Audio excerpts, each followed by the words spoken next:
Hello everyone. तो कल हमने टॉपिक किया था पहला first 7 principles of Henry Fayol, जिसमें थे। अब हम आज करेंगे नेक्स्ट 7 प्रिंसिपल्स जो कि आपके सामने हैं। तो हम बारी बारी से इसको एक्सप्लेन करेंगे। आसान से ही हैं, छोटे छोटे से ही हैं, जल्दी हो जाएंगे। तो पहला है सेंट्रलाइजेशन एंड डिसेंट्रलाइजेशन। सेंट्रलाइजेशन का मतलब होता है कि सारी पावर्स किसी एक के हाथ में होना। टॉप लेवल मैनेजमेंट में जो सबसे सीनियर मोस्ट होता है पर्सन किसी ऑर्गेनाइजेशन में, सारी पावर्स उसी के पास होती हैं। कोई भी डिसीजन लेना है, कुछ भी करना है, तो सभी उसी से ही पूछते हैं भाई क्या करना चाहिए, कैसे करना चाहिए। सभी पावर्स एक ही हाथ में होती हैं। डिसेंट्रलाइजेशन क्या होता है कि वो पावर का डिस्ट्रीब्यूशन कर देता है अलग अलग लेवल्स पे। मैनेजमेंट के हर लेवल पे कुछ ना कुछ किसी के पास कुछ ना कुछ थोड़ी सी सही पावर्स होती हैं। जैसे मैंने इसमें यहाँ पे दिखा रखा है, ये ऊपर जो पी दिख रहा है ऊपर, ये सीनियर है। नीचे 4 इंडिविजुअल्स हैं, चारों को कुछ कुछ पावर उसने बांट दी है, डिस्ट्रीब्यूट कर दी है। तो ये होता है डिसेंट्रलाइजेशन। सेंट्रलाइजेशन मतलब कि सब कुछ पावर सेंट्रलाइज होना, सेंटर में होना। इसका मतलब ये है। डिसेंट्रलाइजेशन का मतलब होता है पावर एक डिसेंट्रलाइज कर देना, सेंटर से ना होके अलग अलग जगह पे पावर थोड़ी सी ही सही है, ज़्यादा भी हो सकती हैं, पावर्स अपनी फैला देना, बांट देना। लेकिन हेनरी फ्योल ने क्या कहा है, balance between both of them is preferred. मतलब कि प्रॉपर सेंट्रलाइजेशन भी गलत है, प्रॉपर डिसेंट्रलाइजेशन भी गलत है। प्रॉपर सेंट्रलाइजेशन से क्या होगा कि डिसीजन लेने में टाइम लग जाएगा, थोड़ा डिले हो सकता है, तो वो चीज़ सही नहीं है। डिसेंट्रलाइजेशन में क्या हो सकता है कि अगर हमने सारी पावर्स बांट दी तो कई बार गलत डिसीजन भी लिए जा सकते हैं मैनेजरियल स्किल्स के ना होने की वजह से। तो प्रॉपर दोनों चीज़ें नहीं होनी चाहिए, एक दोनों के बीच एक बैलेंस होना चाहिए। मतलब डिसेंट्रलाइजेशन भी होना चाहिए, सेंट्रलाइजेशन भी प्रॉपर होना चाहिए, ये प्रॉपर बैलेंस होना चाहिए। हम अब आगे जाते हैं। नेक्स्ट प्रिंसिपल है स्केलर चेन का। स्केलर चेन में जैसे मैंने इसमें दिखा रखा है, इसमें देखो जैसे कि यहाँ पे है ए है, फिर बी है, फिर सी, फिर डी, फिर ई। सेम इस तरफ है A F G H I. तो इससे मैंने क्या देखा है, मेनली जो कम्युनिकेशन होता है, ऑर्गेनाइजेशनल फॉर्मल कम्युनिकेशन होता है, तो ए किसी सीनियर लेवल पे काम कर रहा है, ए का जूनियर बी है, बी का जूनियर सी है, सी का जूनियर डी है। उसी तरीके से ए का जूनियर एफ भी है, एफ का जी है, जी का एच है, और एच का आई है। तो इस केस में क्या होगा, जो कम्युनिकेशन होगा एक चेन में फॉलो होता है। ए ने अगर ई से कुछ बोलना है या आई से कुछ कहना है, तो ए पहले एफ को बोलेगा, एफ जी को बोलेगा, फिर एच आई तक पहुंचाएगा। मतलब ऐसे नहीं हो सकता कि ए डायरेक्टली आई से बात कर ले, ऐसा नहीं हो सकता है, पॉसिबल नहीं हो सकता है। क्योंकि जैसे मैंने कल बताया भी था कि लेवल्स ऑफ मैनेजमेंट में पहले बात हो चुकी है इस बारे में कि टॉप लेवल मिडल को बताएगा, फिर मिडल लोअर को बताएगा, फिर लोअर आगे वर्कर तक बात पहुँचाएगा।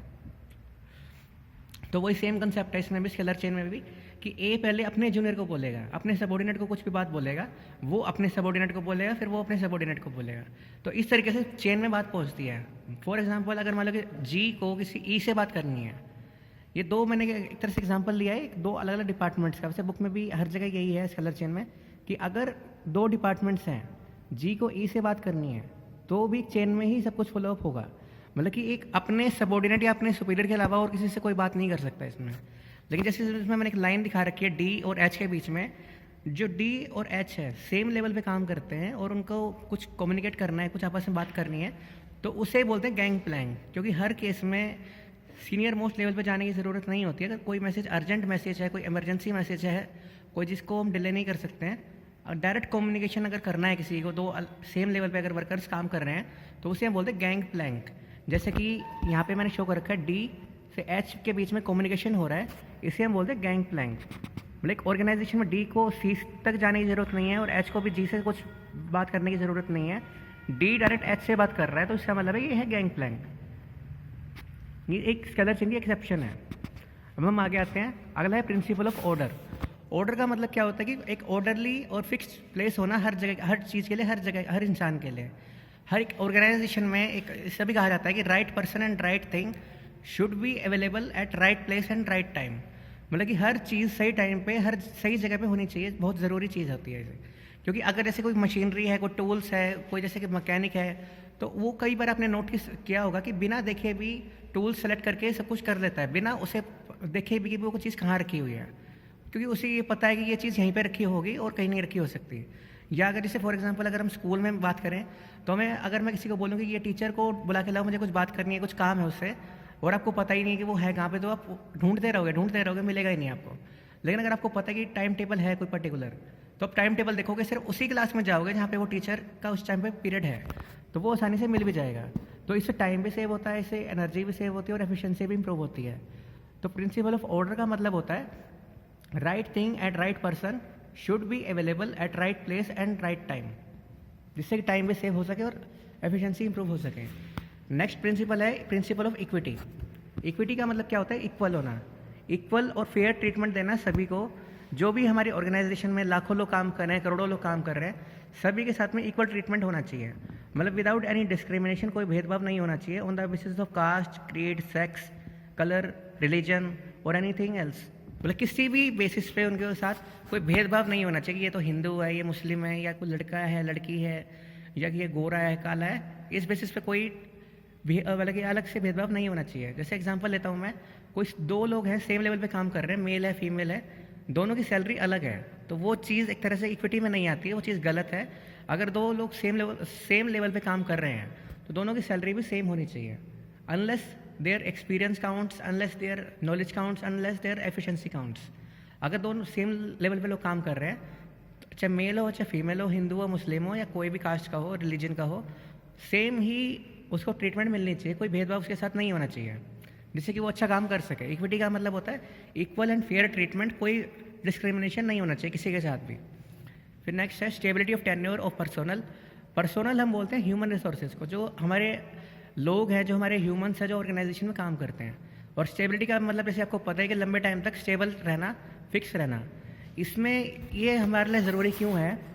जैसे मैंने इसमें लिखा हुआ कि जॉब सिक्योरिटी लिखा है, रोटेशन मस्ट ऑल्सो भी अवॉइडेड लिखा है। इसका मतलब ये होता है जो हमारे अंडर लोग काम कर रहे हैं, हमारे ऑर्गेनाइजेशन में काम कर रहे हैं, अगर हर दिन बदलते रहेंगे, हम जो हमारे वर्कर्स हैं या जो हमारे मैनेजर्स हैं, जो भी कोई किसी भी लेवल पे काम कर रहा है, अगर रोज़ या हर महीने में या हर 2-3 महीने में बदल रहे हैं, तो उससे क्या होगा कि हमें नए वर्कर्स मिल रहे हैं। नए वर्कर्स मिलने की वजह से हमारी टर्नओवर बढ़ रही है, वर्कर टर्नओवर बढ़ रही है, और जितने दिन में वो सेटल होंगे ऑर्गेनाइजेशन के इन्वायरमेंट में, लर्निंग सारी रिसीव करने के बाद में, तो उन्हें टाइम लगता है। मतलब एक तरह से किसी को भी नए इन्वायरमेंट में जाके एडजस्ट करना, उसके अकॉर्डिंग अपने आप को ढालना, अडेप्ट करना, थोड़ा सा टाइम लग जाता है। और वो टाइम एक तरह से बिजनेस का लॉस होता है, क्योंकि उस टाइम में उसकी जो एफिशिएंसी होती है हाई लेवल पे नहीं होती है। तो मोस्टली हेनरी फ्योल ने ये कहा है कि आपके लिए बहुत ज़रूरी है कि जो आपके वर्कर्स हैं, जो आपके ह्यूमन रिसोर्सेज हैं, लंबे टाइम तक ऑर्गेनाइजेशन में फिक्स रहें, लंबे टाइम तक टिके रहें। जैसे जिसमें मैंने लिखा भी हुआ है कि सेटल्ड एम्प्लॉई मे वर्क बेटर। जो एक ऑर्गेनाइजेशन में सेटल हो जाता है वो बहुत अच्छा काम कर सकता है इंस्टेड ऑफ न्यू वर्कर। क्योंकि न्यू वर्कर जो होता है उसको पहले ढलना होता है अपने आप को कि उसके एनवायरनमेंट में, कि उसे सब कुछ सीखना भी होता है कि क्या कैसे क्या वर्किंग स्टाइल होना चाहिए, लर्निंग स्टाइल होना चाहिए, सब कुछ सीखना पड़ता है उसे। तो हेनरी फ्योल ने ये कहा है कि एक पर्सनल की जो लाइफ टेन्योर होती है ऑर्गेनाइजेशन में, लंबे टाइम तक होनी चाहिए, ये शॉर्ट टाइम की नहीं होनी चाहिए। और रोटेशन के लिए भी इसलिए मना किया। रोटेशन का मतलब होता है कि एक ही ऑर्गेनाइजेशन में कभी उसको कैशियर बनाया जा रहा है, कभी उसको कुछ और जॉब दी जा रही है एक ही ऑर्गेनाइजेशन में। ये भी अवॉइड किए जाने चाहिए जिससे कि उसे स्पेशलाइजेशन मिल सके। जैसे हमने बात की थी कल डिवीजन ऑफ वर्क में, तो यह स्टेबिलिटी, जिससे कि उसको स्टेबल रहे उसका टाइम पीरियड एक ऑर्गेनाइजेशन में, किसी भी पर्टिकुलर एक इंडिविजुअल का। नेक्स्ट है इनिशिएटिव। इनिशिएटिव का मतलब होता है कोई अपना कोई पहला स्टेप लेना सेल्फ मोटिवेशन से। अब जैसे मान लो कि मुझे लगता है कि पॉलीथीन बैग्स जो है बैन हो जाने चाहिए, तो ये किसी का इनिशिएटिव है। किसी ने बनाया कि पावर सेविंग एलईडी लाइट्स बनाए, तो वो उनका इनिशिएटिव है। किसी ने कुछ नया कुछ सोचना, क्रिएटिविटी दिखाना, कुछ शो करना, और सेल्फ मोटिवेशन से ही ये पॉसिबल है। और सेल्फ मोटिवेशन को इंक्रीज़ करने के लिए मैनेजर्स क्या करते हैं कि अपने अंडर जो उनके वर्कर्स काम कर रहे हैं, जो उनके सबॉर्डिनेट्स काम कर रहे हैं, उनको वेलकम करते हैं कि वो सजेशंस अपने दें काम करने के लिए, या टॉप लेवल मैनेजर्स को भी अपने सजेशंस दें, क्योंकि इससे दोनों का बेनिफिट होता है। टॉप लेवल मैनेजर्स को थोड़े अच्छे आइडियाज़ मिलते हैं, और जो लोअर लेवल वर्कर्स हैं या मिडिल लेवल वर्कर्स मैनेजर्स हैं, उनको थोड़ा एक बूस्ट मिलता है, उनका जो कॉन्फिडेंस है वो राइज होता है कि उनका भी आइडिया ऑर्गेनाइजेशन ने चूज़ किया। क्योंकि एक ऑर्गेनाइजेशन में कभी कभी हो सकता है कि करोड़ों लोग भी काम कर रहे हो, और करोड़ों लोग में से अगर आपका एक आइडिया सेलेक्ट होता है एक ऑर्गेनाइजेशन के लिए, तो आपको भी काफ़ी अच्छी प्रमोशन भी मिलती है और काफ़ी कॉन्फिडेंस बूस्ट भी होता है उसका। मैक्सिमम पार्टिसिपेशन, मैनेजर को कोशिश करनी चाहिए कि उसके जो वर्कर्स हैं, जो उसके सबॉर्डिनेट्स हैं, उनका मैक्सिमम पार्टिसिपेशन रहे, उनका खाली काम फिजिकल वर्क तक लिमिटेड ना रहे, वो भी कुछ सोचें, उनका भी कुछ ग्रोथ का राइट मिलना चाहिए।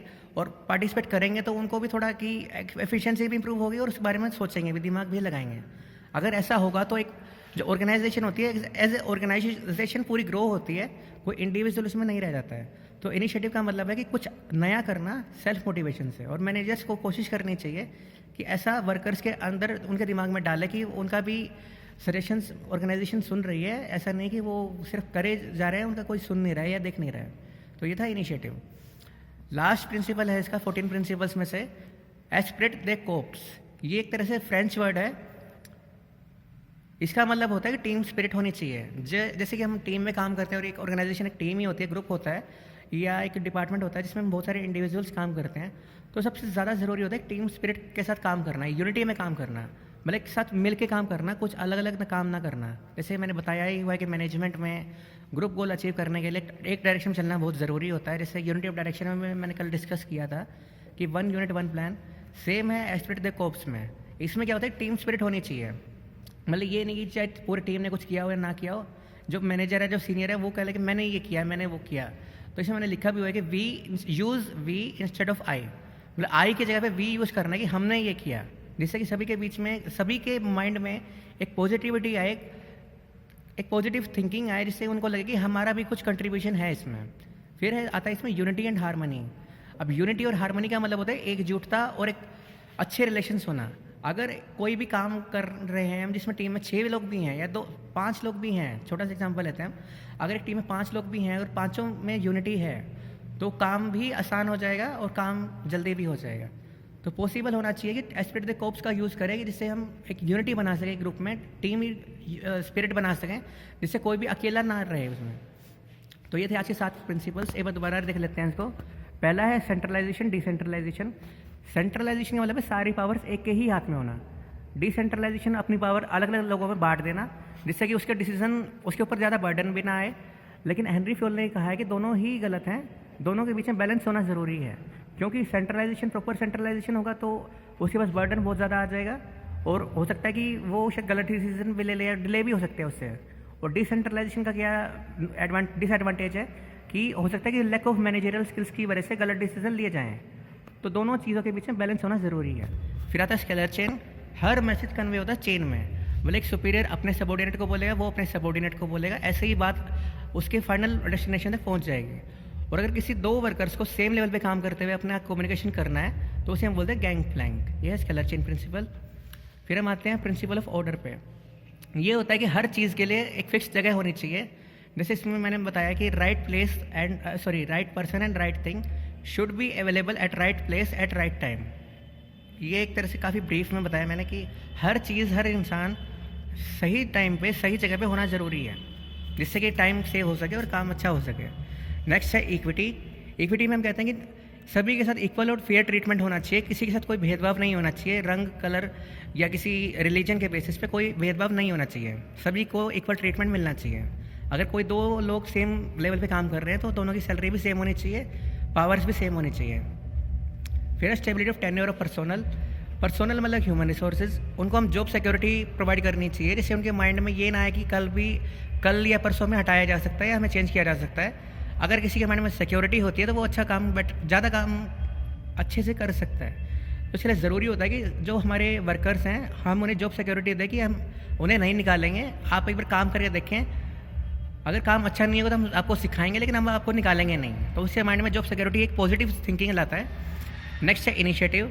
कोई भी फर्स्ट स्टेप लेना सेल्फ मोटिवेशन से।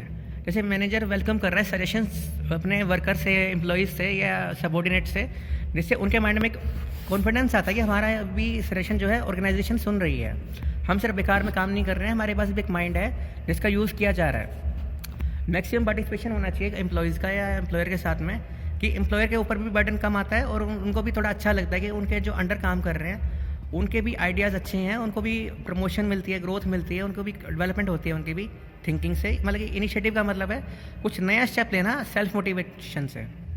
लास्ट है एस्पिरेट द कोर्प्स। एक फ्रेंच वर्ड है जिसका मतलब है टीम स्पिरिट। मतलब सभी टीम वर्कर्स, टीम जो पर्सन्स हैं, सभी के बीच में यूनिटी होनी चाहिए, हारमनी होनी चाहिए। यूनिटी मीन्स एकजुटता और हारमनी मीन्स पॉजिटिव रिलेशनशिप। मतलब किसी को ये नहीं लगना चाहिए कि काम हम सबने किया लेकिन नाम क्रेडिट सिर्फ एक को मिल रहा है। टीम स्पिरिट होनी चाहिए। हमेशा बोलते टाइम आई की जगह पे वी यूज़ करना चाहिए, ये काम हमने किया है, मैंने नहीं किया है। तो ये थे आज के हमारे 7 प्रिंसिपल्स। अभी आपके 14 प्रिंसिपल्स सारे हो चुके हैं। Thank you.